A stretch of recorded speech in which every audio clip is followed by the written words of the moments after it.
Hello mga kapubri, for today's vlog ay magluluto tayo ng gulay na kamunting, ubos ng kamunting kahoy. Ito nga pala ay binigay sa akin ng aking tiyahin dahil kumuha sila kahapon nito. So hindi nila naubos. So ito naman ay kinuha ko kanina doon sa kanila, doon sa taniman nila. So ngayon ay lulutuin natin ito. So, sabayan niyo ako. Ito ay tatanggalin natin dito sa kanyang tangkay. So, ganyan lang natin. Para ito, okay na to. So, lagay na natin siya. Tapos, ito. So, ito hindi na natin ito isama kasi lanta na siya. So, ito okay na to. So, hahatiin natin dito. Ganyan natin. Putulin natin at ilalagay natin dito sa ating kaldero. So, hanggang ito, putulin ulit natin kasi mahaba pa. Natapos na nating gayatin itong ubos kamunting kahoy.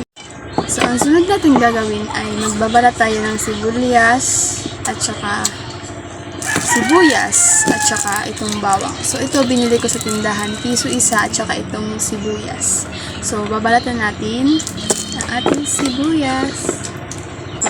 Hiwain na natin.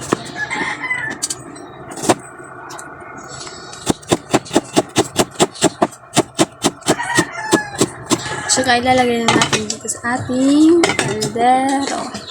Ilalagay na natin sa ating kaldero. Sibuyas.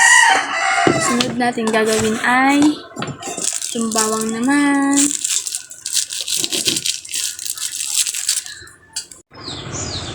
So, ganito. Ilalagay natin siya dito. Ang ating tinapa. Ating kaldero. Sunod po natin gagawin ay magkakayod tayo ng nyog.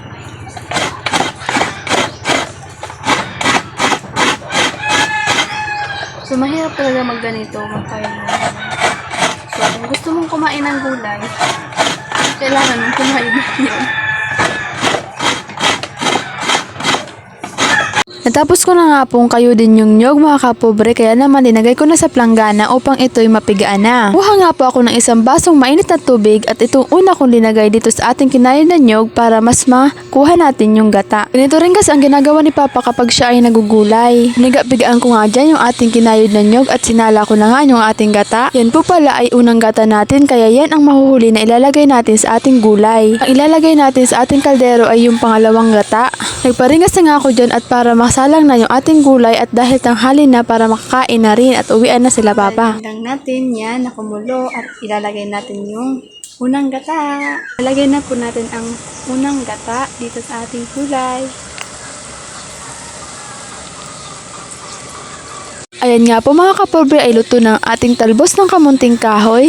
Dinagyan ko na nga po ng kanin at para makakain na rin. Subukan nyo na rin pong gumulay ng talbos ng kamunting kahoy at sigurado po akong mapapakain kayo ng marami. Ikaw po na nanonood nito, huwag nyo pong kalimutan na i-like and share ang aking video at i-follow na rin po ang aking page. Bye bye!